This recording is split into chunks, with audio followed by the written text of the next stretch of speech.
Namaskar, hello and welcome to Sansad TV. I am Teena Jha with the news, your one stop for all that's happening across India and the world. First, the top stories of the day. CBI court convicts former Bihar Chief Minister Lalu Prasad Yadav in photo scam case, sentenced to be pronounced on 21st of February. Campaigning intensifies in Uttar Pradesh and Punjab. Amit Shah addresses rallies in Auraiya, Mainpuri. Akali Dal and Bahujan Samaj Party released manifesto in Punjab. YouTube channel of Sansad TV restored after a hacker attack. Media misrepresents incident, saying channel violated YouTube guidelines. India to take on West Indies in the first of the three T20 international series tomorrow at Eden Gardens, Kolkata. And Russia pulls back some troops from the Ukrainian border, says it is ready to continue diplomatic talks on crisis with Ukraine.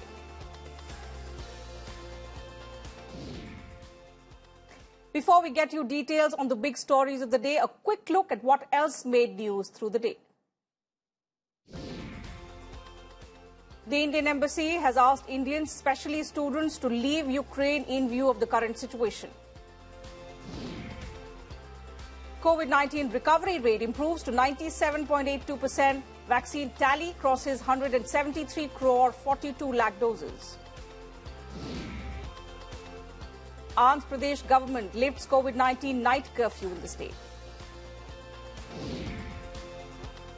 Madhya Pradesh Chief Minister Shivraj Singh Chauhan tests COVID positive for the second time. Law Minister Ashwini Kumar in the Manmohan Singh-led government quits Congress party. Markets recover. Sensex climbs over 1,700 points amid reports of de-escalation in the Ukraine crisis. First of its kind global summit on reimagining museums in India begins in Hyderabad. India to send 50,000 tons of wheat as aid to Afghanistan through Pakistan from next week. Closer attention needed on threats emerging from Lashkar-e-Toiba and Jaish-e-Mohammed, says India at the United Nations. And tennis superstar Novak Djokovic claims he will not take part in tournaments if he is asked to be vaccinated. The YouTube channel of Sansad TV that broadcasts the proceedings of Lok Sabha and Rajya Sabha live has been restored. The YouTube channel was hacked by some miscreants on Tuesday. The hackers changed the name of the channel to the cryptocurrency Ethereum. Sansad TV's social media team took immediate action and resumed normal broadcasting of the channel around 4:45 a.m. on Tuesday. The Indian Computer Emergency Response Team that deals with cybersecurity incidents in the country confirmed the incident and also alerted Sansad TV. Many prominent Indian broadcasters and news publications, however, misrepresented the incident, wrongly stating that YouTube channel had been taken off air. Screenshots of Parliament TV's YouTube account were shared on social media with the message that the account had been suspended for violating YouTube's community guidelines. Let's now take a look at some other big stories from across the country. A special CBI court on Tuesday convicted RJD Supremo and former Bihar Chief Minister Lalu Prasad Yadav in the 139 crore rupees Doranda treasury fraud scam. The quantum of punishment will be pronounced on 18 February. The CBI special court had reserved the verdict after completing arguments on 29th of January. Lalu Prasad had earlier been sentenced to 14 years in jail in 4 other fraud scam cases. The Supreme Court on Tuesday permitted Future Retail Limited to move the Delhi High Court on going ahead with the 24,731 crore merger deal with Reliance Retail. On 1st February, the Apex Court set aside 3 Delhi High Court orders, including attachment of properties of FRL and its directors. Amazon and the Future Group are engaged in a year-long legal battle, with Amazon opposing the merger of FRL with Reliance Retail. Assam has discontinued mandatory testing for COVID-19 at airports, railway stations and hospitals. However, the government has requested symptomatic patients to test voluntarily for diagnostic purposes at any recognized testing facility. These relaxations will be reviewed with changing scenarios in the future. The Rajasthan High Court has directed the state government to treat the transgender community as a socially and educationally backward class of citizens. It has told it to extend reservations in cases of admission in educational institutions and for public appointments.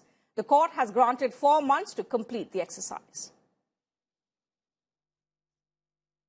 The Indian Air Force's light combat aircraft Tejas put up an enthralling display at the Singapore Air Show 2022, being held from 15th to the 18th of February. The show is a biennial event that provides a platform for the global aviation industry to showcase their products. A 44-member contingent of the Indian Air Force is in Singapore for the event. The IAF has earlier participated in similar shows as well.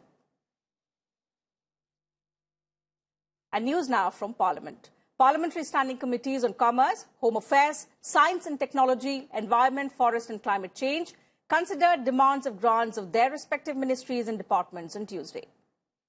The panel on Home Affairs also considered the demands for grants of Union Territories of Puducherry, Dadra and Nagar Haveli and Daman and Diu, Lakshadweep, Chandigarh and Andaman and Nicobar.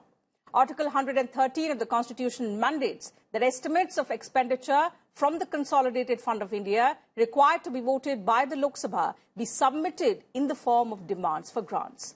The demands for grants are presented to the Lok Sabha along with the annual financial statement. Lok Sabha Speaker Om Birla will inaugurate an orientation program for members as well. Of the Bihar Legislative Assembly and the Legislative Council in Patna on Wednesday, on the foundation day of the Bihar Assembly. The Lok Sabha Speaker will also launch Bihar Vidhan Sabha Digital TV and Bihar Vidhan Sabha Patrika on this occasion. Deputy Chairman Rajya Sabha Harivansh will be present on the occasion. News now from other states. In Patna, Lok Janshakti Party workers, led by Party President Chirag Paswan, took out a Bihar Bachao Yatra till Raj Bhavan. The police used water cannons to stop the crowd. Madhya Pradesh Chief Minister Shivraj Singh Chauhan tested positive for COVID-19 for the second time. He had earlier contracted the virus back in 2020. The Chief Minister said he will virtually attend all the programs for the next few days.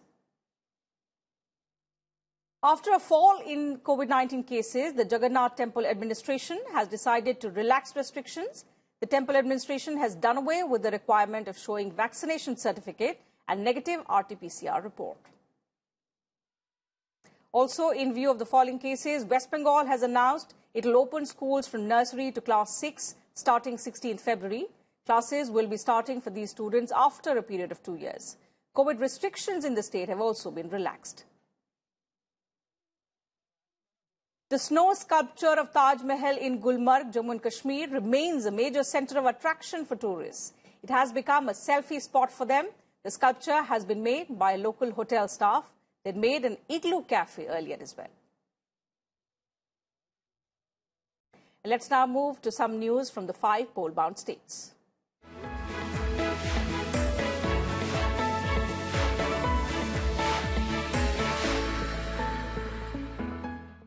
Campaigning is gaining momentum for the third phase of elections in Uttar Pradesh. Stalwart campaigners of all political parties are addressing voters across the election states.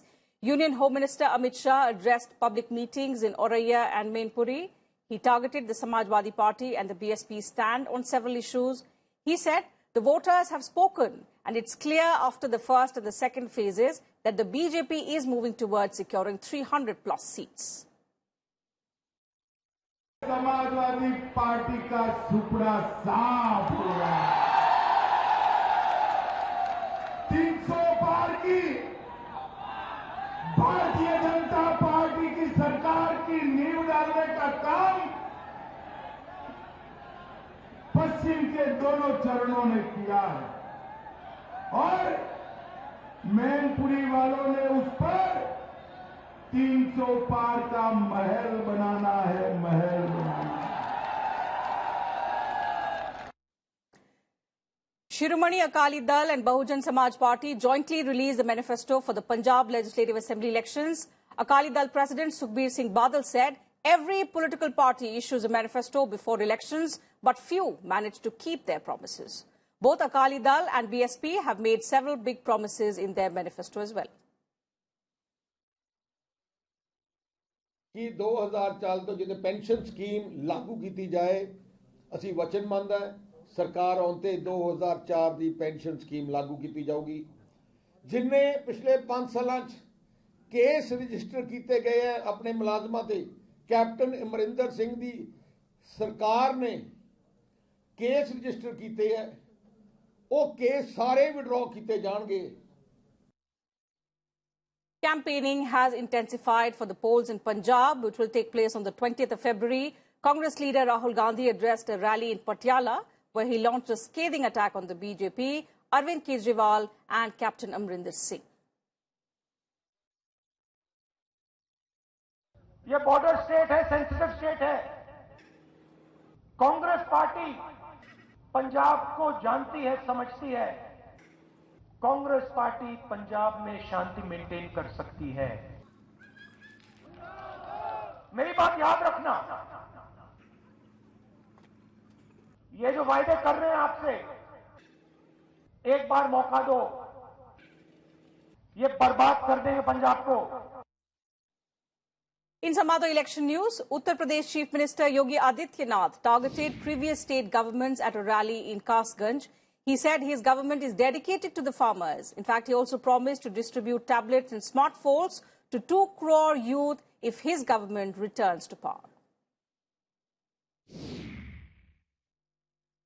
Chhattisgarh Chief Minister Bhupesh Baghel did a door-to-door campaign for the Congress candidate in Jhansi. He said people of the state have made up their mind to vote for change this time. Union Minister Piyush Goyal campaigned in Batala and Barnala regions of Punjab and sought votes for the BJP. He said if his party and the allies come to power in the state, work will be done to bring Punjab out of the clutches of drugs and terror. Congress General Secretary Priyanka Gandhi Vadra led a roadshow in Punjab's Roopnagar, appealing for votes for the party. She said the Congress has made every possible effort to keep its promises to the state. And Aam Aadmi Party's national convener and Delhi Chief Minister Arvind Kejriwal held a roadshow in Ludhiana. He appealed to the public to give Aam Aadmi Party a chance in the state this time. He also reminded people to exercise their right to vote. Also, Priyanka Gandhi Vadra addressed a rally in Manipur virtually. She said only the Congress party can develop the state.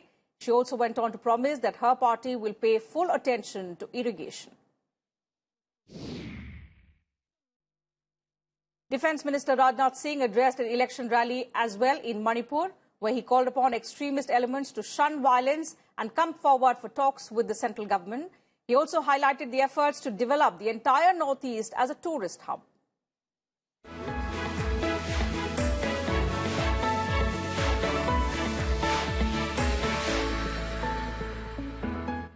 Let's now get you some news from the world of business and economy.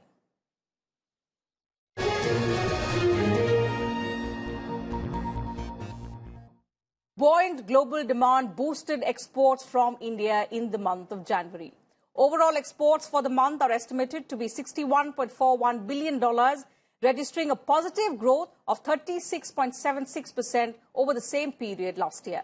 Imports in January are estimated to be $67.76 billion, exhibiting a slower rate of growth of 30.54% over the same period last year. Now, this comes at a time when India has set a target to touch $400 billion in mercantile exports by the end of this fiscal, having already crossed $300 billion in the first 9 months. 2022 has been a breakthrough year for the Indian technology industry. The industry crossed $200 billion mark in revenues this fiscal, besides cementing its position as the largest private sector employer in India, accounting for 5 million direct jobs. Over 2 million jobs were added in just the last 2 years. The industry is growing at 11 to 14%. The sector revenue is projected to reach $350 billion by FY26. India's massive digital infrastructure played a key role in driving India's tech adoption, with public digital platforms becoming the bedrock of India's digital advantage. Novak Djokovic will miss out on tennis tournaments rather than be forced to get a COVID vaccine. Details on that story on the other side of this quick break.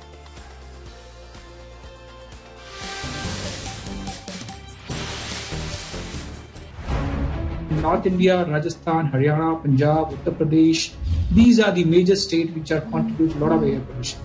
As an individual, what are the safety measures that I can take to combat pollution and avert its health impact? There are strict norms on how the construction demolition has to occur. We need to quit smoking on our own. We need to keep our environment clean. The committee is now looking into the creation of sectoral subcommittees, working groups and so on to look into dedicated plans for each sector. Watch Bills and Insight tonight at 10 p.m. only on Sansad TV.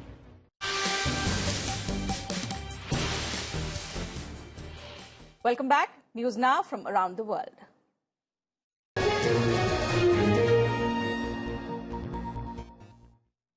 World leaders say that not all hope is lost for a diplomatic solution to the Ukraine crisis, but they warn that the situation is still fragile. Here's a report.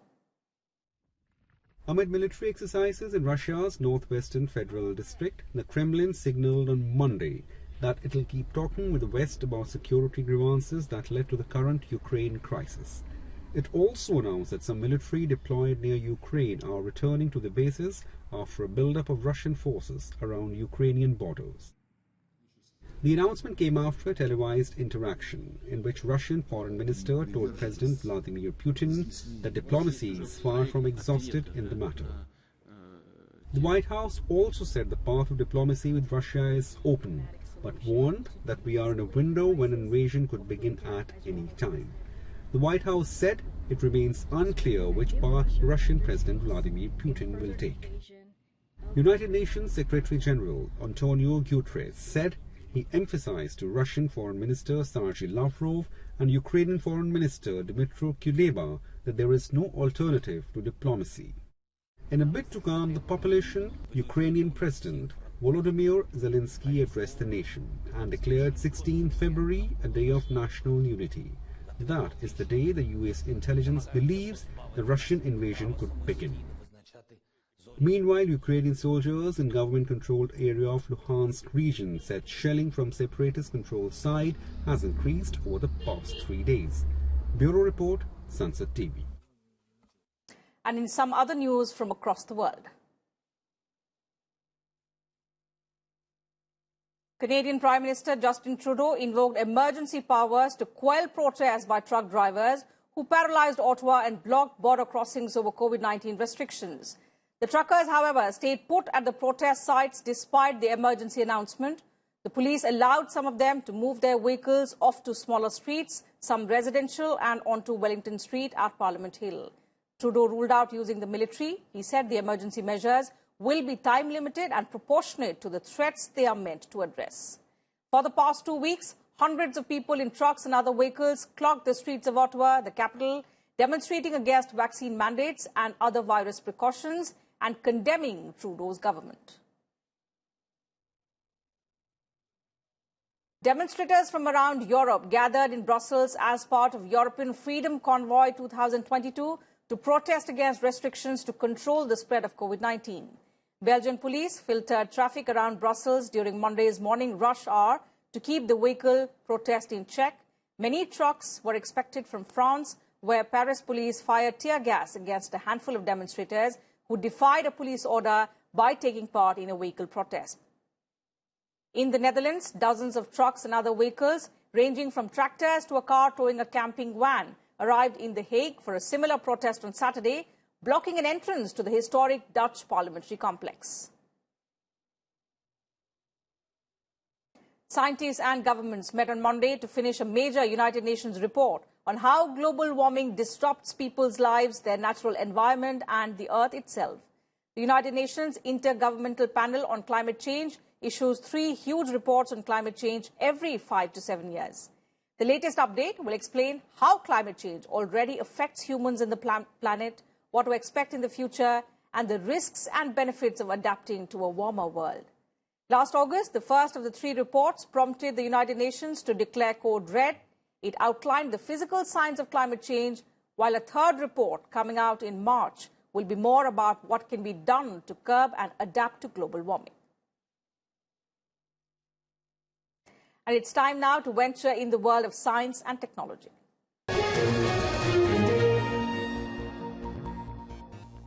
A rocket expected to crash into the moon in early March is now reported to be built by China. It was earlier thought to be a SpaceX vehicle. The rocket could strike the lunar surface on the 4th of March.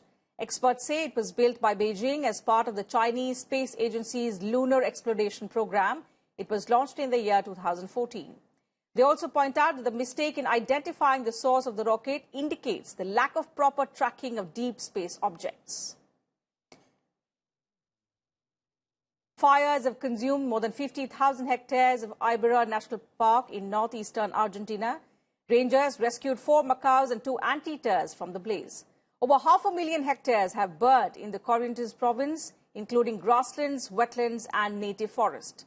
The fire was fueled by a prolonged drought, high temperatures and the lack of fire management in areas bordering the national park with pine forest plantations. With 7 lakh hectares, Iberá National Park is a sanctuary recently created by land donations. A new analysis suggests that 74% of all money made through ransomware attacks in 2021 went to Russia-linked hackers. Researchers say more than $400 million worth of cryptocurrency payments went to groups highly likely to be affiliated with Russia. Researchers also claim a huge amount of cryptocurrency-based money laundering goes through Russian crypto companies. Analysts able to identify the hacking groups as Russian because they display telltale characteristics. And time now to take a look at the world of sports.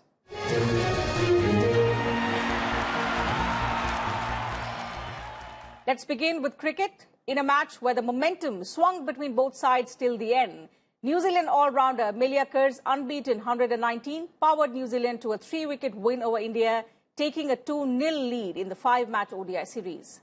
Batting first, Indian women posted a competitive 270 for 6 and were in contention till the last quarter of the clash at Queenstown.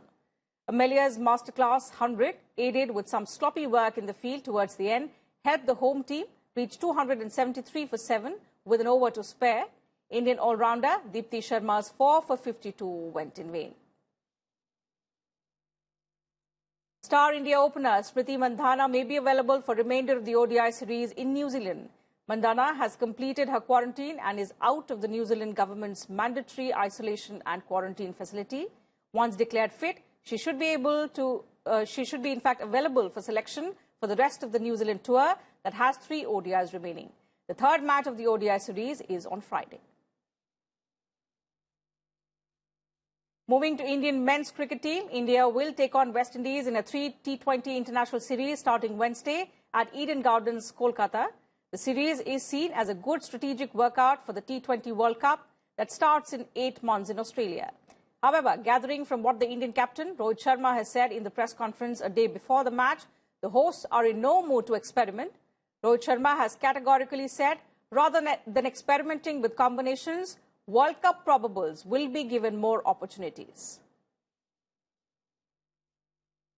Defending his former skipper Virat Kohli, India's white ball captain Rohit Sharma has said, Team India is not at all worried about Kohli's form with the bat. Rohit said, and I quote, Virat is in a great mental space from whatever I see of him. It all starts from you guys. If you guys can keep it quiet for a bit, then everything will fall into place, unquote. Virat Kohli averaged a mere 8.66 in the ODI series just concluded against the Indies.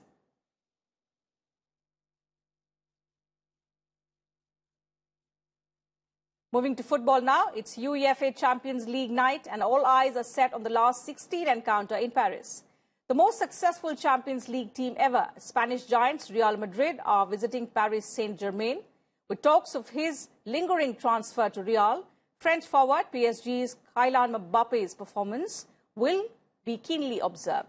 And for sure, former Barcelona star Lionel Messi will have critics and fans glued to the high-voltage clash.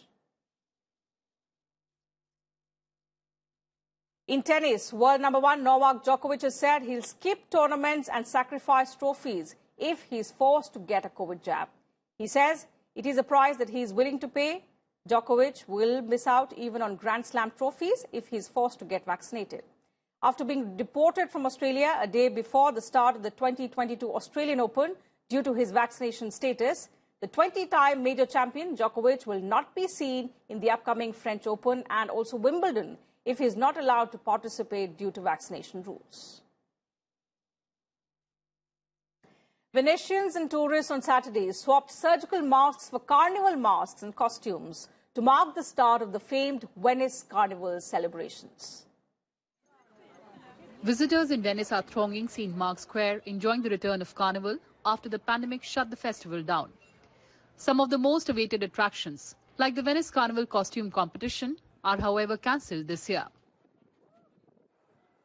It's a little different because it's much quieter and we don't have so many festivities, but we will make our own parties and festivities, so it will be fun. Around 80,000 people, including 32,000 foreign tourists, arrived for the event. It is a small sign of recovery for the local tourism in Venice that is still trying to recover from the pandemic.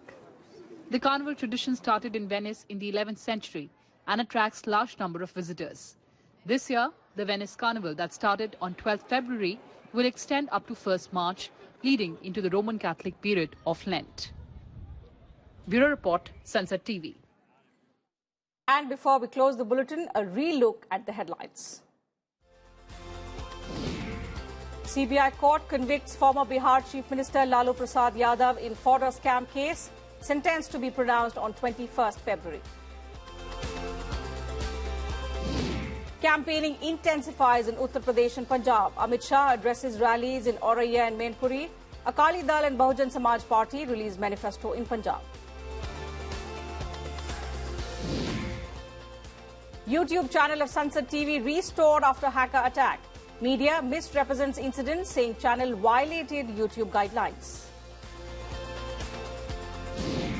India to take on West Indies in the first of the 3 T20 international series tomorrow at Eden Gardens in Kolkata. And Russia pulls back some troops from the Ukrainian border, says it is ready to continue diplomatic talks on the crisis with Ukraine.